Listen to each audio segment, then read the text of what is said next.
Hello दोस्तों, आपका one way class में स्वागत है। हमने आर्टिकल नंबर 2 तक डिस्कस कर लिया था। अब हम पढ़ेंगे आर्टिकल नंबर 3।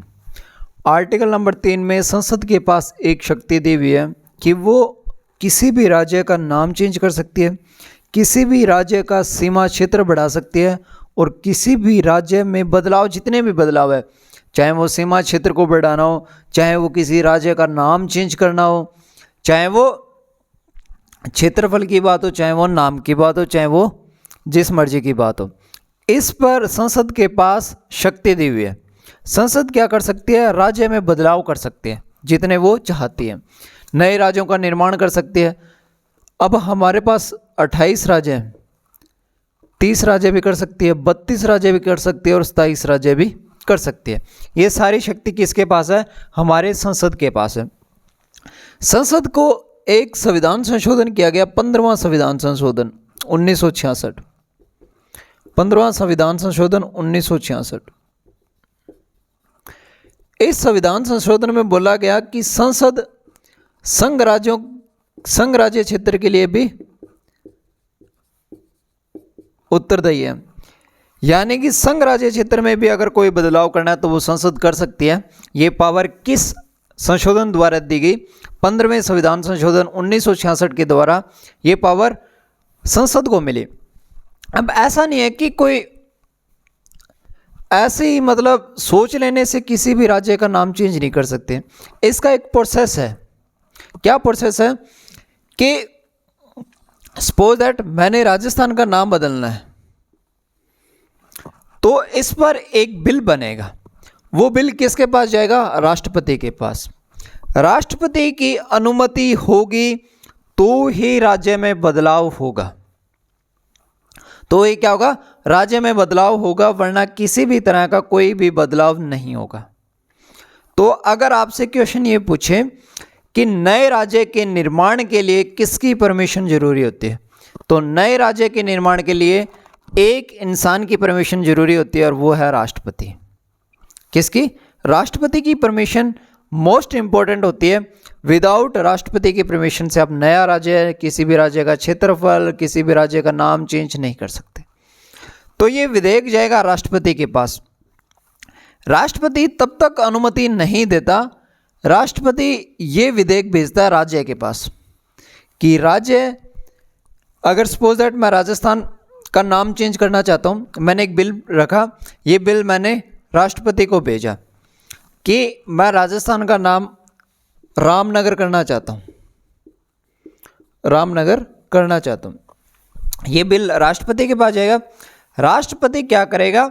ये वापस बिल मुझे भेजेगा कि इससे रिगार्डिंग कोई भी चेंजेस है तो आप बताओ। इसके लिए ज़रूरी नहीं कि राज्य बाध्य है, राज्य कोई बाध्य नहीं है कि चेंज करके दे।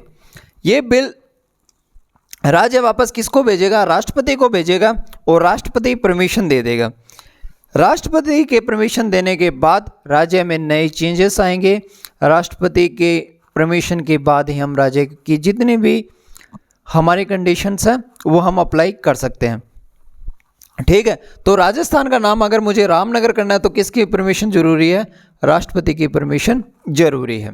ठीक है, कई बार क्वेश्चन पूछा जाता है कि 15वें संविधान संशोधन द्वारा 1966 में संसद को किस राज्य क्षेत्र में चेंजेस करने के लिए मिला? तो संघ राज्य क्षेत्र में बदलाव कर सकता है। और मैंने आपको पहले भी 2 आर्टिकल पढ़ाए हैं, उसमें भी मैंने आपको बताया था कि संसद के पास शक्ति होती है कि वो किसी भी मतलब छोटी बस्ती को अपने अंदर मिला सकती है। ये संसद को शक्ति दी हुई है। ठीक है, अब हम बात करते हैं आगे हमारे जो आर्टिकल आएंगे। आगे हम बात करेंगे नागरिकता। नागरिकता हमारे आर्टिकल 5 से 11 में है। तो अब हम पढ़ेंगे सिटीजनशिप। नागरिकता क्या होता है? नागरिकता आज तक हमने जो पढ़ा है वो ये है कि एक इंसान को एक नागरिकता मिल सकती है, वो भारत का नागरिक होना चाहिए। सिटीजनशिप यानी कि नागरिकता हमारे संविधान में किस आर्टिकल में है? तो आर्टिकल 5 से 11 में। कई बार क्वेश्चन पूछा जाता है कि भारत की नागरिकता किस देश के संविधान पर आधारित है? तो जो नागरिकता का कंसेप्ट है, जो सिटीजनशिप का कंसेप्ट है, वो हमने इंग्लैंड के संविधान से लिया है। इंग्लैंड के संविधान से लिया। अब जब ये आर्टिकल्स नोट हो रहे थे तब उस वक्त सबसे इम्पोर्टेंट बात ये थी कि कौन भारत का नागरिक होगा और कौन भारत का नागरिक नहीं होगा। और उसी वक्त देश का विभाजन भी हुआ, जो कि हम लोग नहीं चाहते थे पर हुआ। उस देश के विभाजन पर 2 आर्टिकल अलग से बनाए गए और बहुत सारी चीज़ें बनाई गई, तो अपने उस पर डिस्कस करेंगे। सबसे पहले आर्टिकल 50, ये जो बातें आर्टिकल में लिखी हुई है ये 1950 के तक है। 1950 यानी कि जब हमारा संविधान लागू हुआ था तब की बातें हैं। 1900 अब क्या है कि आर्टिकल नंबर 11 आता है एक। आर्टिकल नंबर 11 में बोला गया है कि नागरिकता के कंसेप्ट की जो भी शक्तियां हैं वो नागरिकता अधिनियम के द्वारा किसको दी जाएगी? नागरिकता अधिनियम के द्वारा वो संसद को दी जाएगी। अब हम आगे पढ़ेंगे कि आर्टिकल 11 है, उसमें बोला गया है कि नागरिकता का जो भी अब कंसेप्ट या जो भी चेंजेस रहेंगे वो कौन करेगा? संसद करेगा। किस अधिनियम पर? नागरिकता अधिनियम पर। वो हम आगे पढ़ेंगे। तो आर्टिकल 5 में क्या लिखा है कि संविधान के प्रारंभ पर नागरिकता। जब संविधान बना तब यहाँ पर बहुत सारे लोग रहते थे, मुस्लिम भी थे, कुछ लोग जो बाहर से आए थे, क्रिश्चियन बोलते हैं जिन्हें हम। तो इन पर एक कंसेप्ट था कि संविधान आज बना है, आज ही तो हम नागरिकता की बात कर रहे हैं। अब मैं बोलूं कि 1940 में किसे पता थी कि नागरिकता क्या होती है? उस वक्त तो बहुत सारी और भी बाहर के लोग भी रहते थे। तो आर्टिकल 5 में बोला कि संविधान के प्रारंभ पर नागरिकता। संविधान के प्रारंभ पर नागरिकता का मतलब है कि जब संविधान निर्माण हो रहा है और जो इस देश का नागरिक है उस नागरिकता को जन्म प्रमाण पत्र, पंजीकरण, इन पर बेस माना गया। आर्टिकल नंबर 6 में बोला गया कि कुछ लोग जो पाकिस्तान से भारत गए हैं, जब हमारे देश का विभाजन हुआ, ये पाकिस्तान है, ये भारत है, तो बोला गया कि जो लोग पाकिस्तान जाना चाहते हैं वो पाकिस्तान चले जाओ, जो लोग भारत जाना चाहते हैं वो लोग भारत चले जाओ। प्लान हुआ, आए कुछ लोग भारत आए, कुछ लोग भारत से पाकिस्तान गए। अब आर्टिकल नंबर 6 में यही बोला गया कि पाकिस्तान से भारत में जो लोग आए, यहाँ पर शेख नाम का कोई इंसान बैठा था, मान लो कि मोहम्मद शेख बैठा था। मोहम्मद शेख आज तक किसकी नागरिकता थी? पाकिस्तान की नागरिकता थी उसके पास। अब वो भारत आ गया, अब भारत का कोई डॉक्यूमेंट थोड़ी उसके पास। तो इस पर आर्टिकल 6 में बोला गया कि जो लोग पाकिस्तान से भारत में आए हैं उनको नागरिकता कैसी दी जाएगी। आर्टिकल नंबर 7 में बोला गया कि जो लोग भारत से पाकिस्तान चले गए उनकी नागरिकता कैसे रद्द की जाएगी। कुछ लोग भारत से पाकिस्तान भी तो गए थे, तो उनकी नागरिकता भी रद्द करनी थी। उसका जिक्र किस में किया गया? आर्टिकल नंबर 7 में किया गया। आर्टिकल नंबर 8 में जिक्र किया गया है कि भारत के बाहर जाने वाले व्यक्तियों की नागरिकता।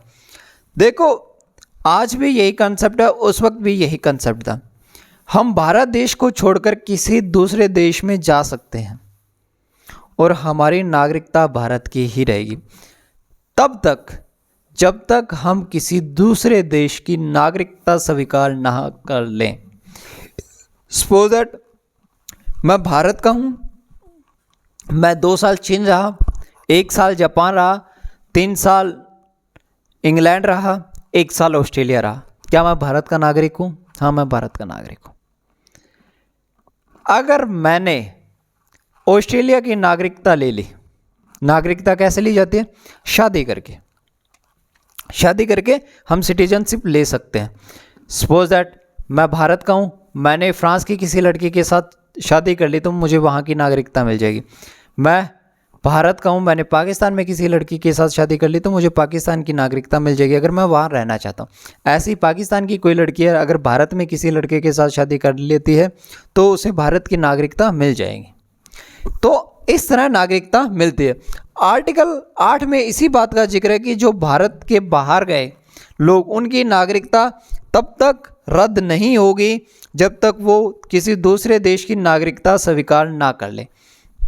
ठीक है। आर्टिकल नंबर 9, आर्टिकल नंबर 9 है कि विदेशी राज्यों की नागरिकता अर्जित करने वाली, जो मैंने अभी आपको बताया कि हम विदेशी राज्यों की अगर नागरिकता अर्जित कर लेते हैं तो हमारे भारत की नागरिकता कैसे रद्द होगी, वो है। आर्टिकल नंबर 10 है नागरिकता को बना रहना या नागरिकता को बनाए रखना। नागरिकता को बनाए रखना कैसे इंपॉर्टेंट है, मैं नागरिकता को कैसे बना सकते हैं, इसके लिए एक उस वक्त चीज बनाई थी वैधीकरण। वैधीकरण मतलब वैलिडेशंस बनाए गए थे, वो किस में, आर्टिकल नंबर 10 में है। इसके बाद में आता है आर्टिकल नंबर 11।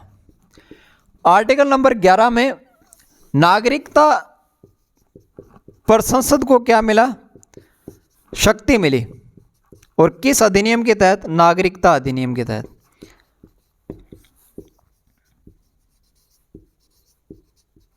नागरिकता अधिनियम के तहत संसद को शक्ति दी गई कि कोई भी नागरिकता पर चेंजेस है वो आप कौन करेगा, संसद करेगा। तो आर्टिकल 11 में क्या हुआ, संसद के पास नागरिकता चली गई।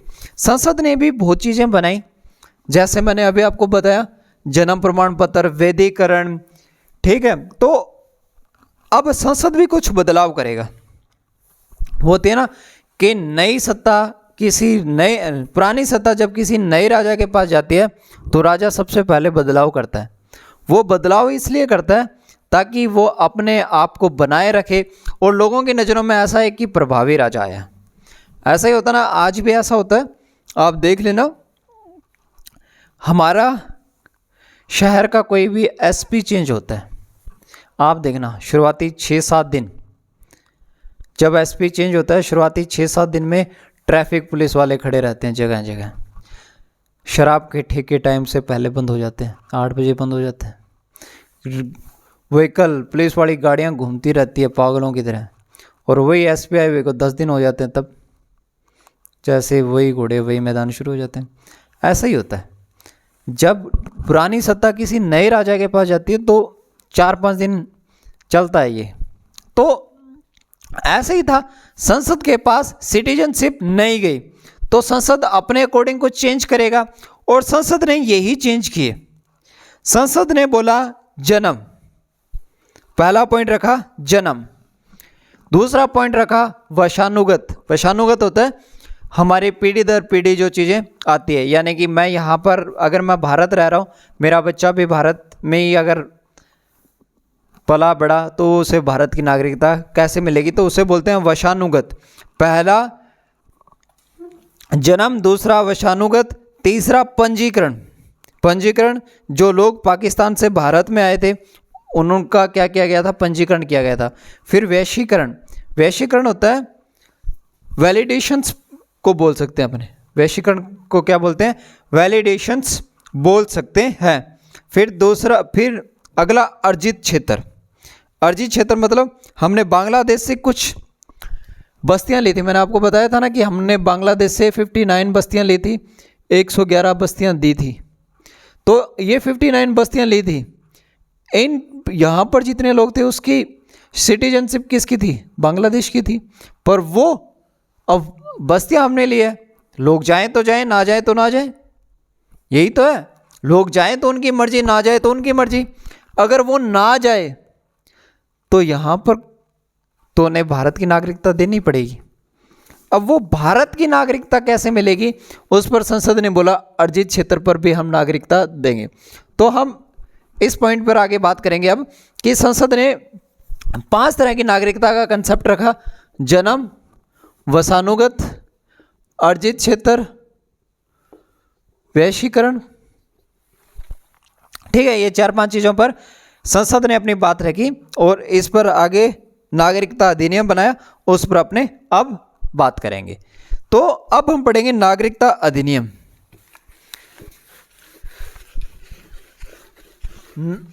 संसद द्वारा अधिनियम बनाया गया नागरिकता अधिनियम 1955। उसमें 5 चीज़ें रखी गई कि किसी भी इंसान की नागरिकता कैसे डिसाइड होगी, उसके जन्म पर, उसके अर्जित क्षेत्र पर, वंशानुगत, पंजीकरण और वैशीकरण। जन्म, अगर कोई भी इंसान भारत में जन्म लेता है तो उसकी नागरिकता क्या होगी? भारतीय होगी। अगर भारत द्वारा किसी भी क्षेत्र को अपने अंदर लिया जाता है और तो वहाँ के लोगों की नागरिकता कैसे होगी? भारतीय होगी। अगर वंशानुगत, जैसे मैं यहाँ पे रह रहा हूँ तो मेरे जो बेटा होगा उसकी नागरिकता कैसी होगी? भारतीय होगी। पंजीकरण, जो पाकिस्तान से लोग भारत में आए थे उनका पंजीकरण किया गया था, ठीक है। किसी भी इंसान की नागरिकता खारिज कैसे होगी? अगर वो परित्याग कर दे, सपोज दैट मैं भारत में रह रहा हूँ, मैंने 2026 तक भारत में रहा, 2027 में मैंने सोचा नहीं यार भारत मेरे लिए सेफ़ नहीं है। आप सुनते हो कि कई लोग बोलते हैं कि भारत देश हमारे लिए सेफ़ नहीं है, तो हम दुबई चले गए, हम अमेरिका चले गए, तो वो बोलता है परित्याग, यानी मैंने खुद बोल दिया कि मैं अब भारत नहीं आना चाहता, तो उस केस में क्या होता है? भारत की सिटीजनशिप खारिज की जाती है। वंचित किया जाना, वंचित क्राइम केस में होता है कि मैं भारत सरकार द्वारा कोई भी ऐसा फ्रॉड करके गया हूँ, तो जैसे विजय माल्या क्या करके गए हैं? एक बहुत बड़ा फ्रॉड करके गए हैं। हालांकि अभी तक उनकी सिटीजनशिप रद्द नहीं की गई है, उस केस में संसद उनकी सिटीजनशिप रद्द कर सकती है, यानी कि वो देशद्रोह साबित होंगे। अगर किसी भी इंसान की सिटीजनशिप खारिज की जाती है और उसके बाद में वो भारत आते हैं स्पेशल केस में, तो उन्हें अरेस्ट किया जाता है। ऐसा ही होता है ना, इसीलिए तो वीज़ा लगता है। कई लोग जाते हैं जो डंकी बोलते हैं, अपने डंकी मार के जाते हैं, वो ऐसे ही तो पकड़े जाते हैं, फिर उन्हें डिपोर्ट किया जाता है वापस, है ना। तो अगर मुझे किसी देश में जाना तो मैं वीज़ा लेके जा सकता हूँ, विदाउट गवर्नमेंट को बताए नहीं जा सकता, ठीक है। तो वरना क्या करती है? डिपोर्ट कर देती है मुझे। तीसरा कि किसी दूसरे देश की अगर मैंने नागरिकता ले ली, सपोज दैट मैंने कनाडा शिफ्ट हो गया और मैंने कनाडा की सिटीजनशिप ले ली, तो मुझे भारत की नागरिकता ख़त्म हो जाएगी। ये लिखा गया था। नागरिकता अधिनियम 1955 के बाद जब नागरिकता अधिनियम में संशोधन किया गया 2003 में बोला कि 16 देश चुने गए जहां पर भारतीय लोग रह रहे हैं, उनकी नागरिकता कैसी होगी? दोहरी नागरिकता होगी, दोहरी नागरिकता होगी। सपोज दैट मैं मैक्सिको में रहता हूं तो मेरी मैक्सिकन सिटीजनशिप तो रहेगी लेकिन भारतीय भी रहेगी। इसी तरह एक संशोधन और किया गया 2005, नागरिकता संशोधन अधिनियम 2005 में बोला गया कि पाकिस्तान और बांग्लादेश को छोड़कर जो कहीं भी रह रहा है उस प्रवासी की नागरिकता कैसी होगी? दोहरी नागरिकता होगी, दोहरी नागरिकता होगी। इसी तरह 2015 संशोधन आया, इसमें बोला गया कि किसी भी इंसान की, किसी भी प्रवासी की भारतीय नागरिकता बनाए रखने के लिए उसे 1 साल तक भारत में रहना पड़ेगा। इसको चेंज करके फिर 11 वर्ष किया गया और आज की डेट में 5 साल है। आज की डेट में क्या है? 5 साल तक आपको भारत में रहना पड़ेगा और आपको भारत की नागरिकता मिल जाएगी। तो ये था नागरिकता का कंसेप्ट। हमने 5 से 11 तक आर्टिकल भी देखे, हमने नागरिकता के बारे में सीखा और समझा। अब नागरिकता के अधिनियम पर एक क्वेश्चन उठता है कि 6ठी अनुसूची थी, 6 अनुसूची मैंने पढ़ाई थी, असम, मेघालय, मिजोरम, त्रिपुरा, मेघालय, असम, मिजोरम, त्रिपुरा, इन 4 जगहों को इस अधिनियम से अलग रखा गया। 6ठी अनुसूची में जो 4 ट्राइब्स वाले एरिया हैं, असम, मेघालय, मिजोरम, त्रिपुरा, इनको अलग रखा गया और बोला ये स्पेशल केस है तो इस पर नागरिकता का अधिनियम नहीं चलेगा। यानी कि 6ठी अनुसूची में जो 4 क्षेत्र हैं उनको अलग रखा गया और बोला गया कि ये ट्राइब्स हैं और नागरिकता संशोधन अधिनियम में नहीं रखा गया इसे। तो ये था नागरिकता का कंसेप्ट।